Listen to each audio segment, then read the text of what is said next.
J'ouvrirai des fleuves sur les hauteurs, des fontaines au milieu des vallées. Je changerai le désert en étang et la terre aride en source d'eau. Ce verset, c'est une promesse intérieure.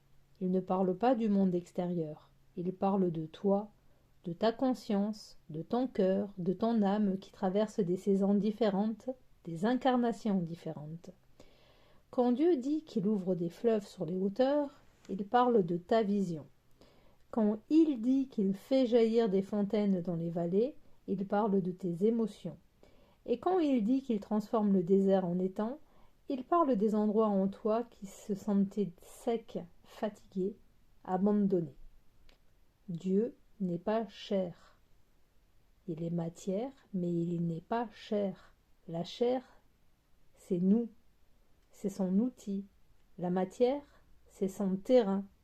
Et nous sommes ici pour expérimenter pour lui, pour ressentir ce qu'il ne ressent qu'à travers nous, pour apprendre ce qu'il ne peut apprendre qu'incarné à travers notre corps et notre âme immortelle. Les deux cartes qui accompagnent ce verset aujourd'hui sont le 9 de coupe et le 3 d'épée.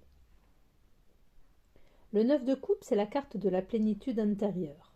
C'est la carte de la joie, du cœur rempli. Ma sorcière incarne pleinement cette paix qui revient.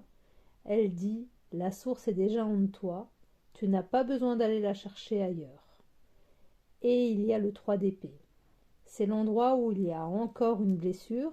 C'est ce que nous sommes venus incarner, c'est ce que nous sommes venus travailler. Une ancienne douleur, une parole qui a marqué, un manque d'amour, une peine portée depuis longtemps.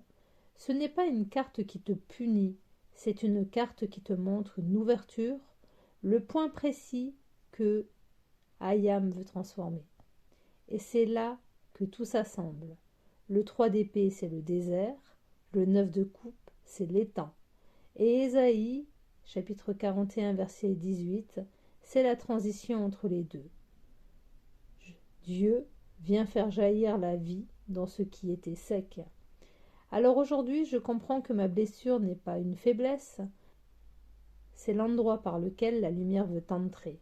C'est l'endroit où Dieu me touche, où il te touche, où il transforme, où il restaure, où il nous fait renaître. Nous sommes sa présence dans la matière, nous sommes son expérience incarnée, et sa source revient toujours, même là où on n'y croyait plus.